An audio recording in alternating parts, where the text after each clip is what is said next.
শাহবাগে জুলাই যোদ্ধাদের পক্ষে বিপক্ষে মারামারির ঘটনায় ব্যথিত হয়েছেন বলে মন্তব্য করেছেন বিএনপির যুগ্ম মহাসচিব শহীদ উদ্দিন চৌধুরী অ্যানি।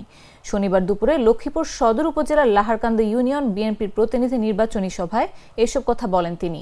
এ সময় ঐক্যবদ্ধভাবে গণতন্ত্রের ভিত শক্তিশালী করার আহ্বান জানান তিনি। গতকালকে শাহবাগে যেটা হয়েছে, আমি কি জুলাই যোদ্ধা? জুলাই যোদ্ধারা এটা করতে পারে? জুলাই যোদ্ধা কি শুধু শাহবাগেই ছিল? সারা বাংলাদেশে জুলাই যোদ্ধা ছিল না? আমি, আপনি, আপনারা, দেশের মানুষ সবাই কি জুলাই যোদ্ধা না?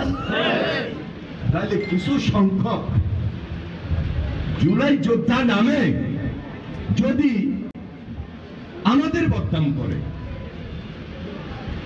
এবং আমাদেরকে ব্যথিত করে, আমাদেরকে আহত করে, আমরা যদি তাদের কারণে কষ্ট পাই, স্বাভাবিক কারণেই ফ্যাসিস্ট সেখানে সুযোগ পায় না।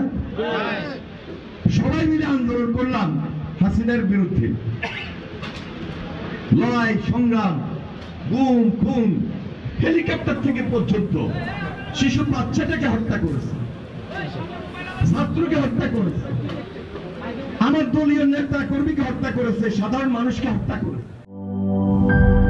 কালার এক্সপার্ট, জর্জ স্যাপ এবং মাইল্ড অন হ্যান্ডস টেকনোলজি সমৃদ্ধ অরিক্স ক্রিস্টাল ওয়াশ আপনার লন্ড্রি এক্সপার্ট।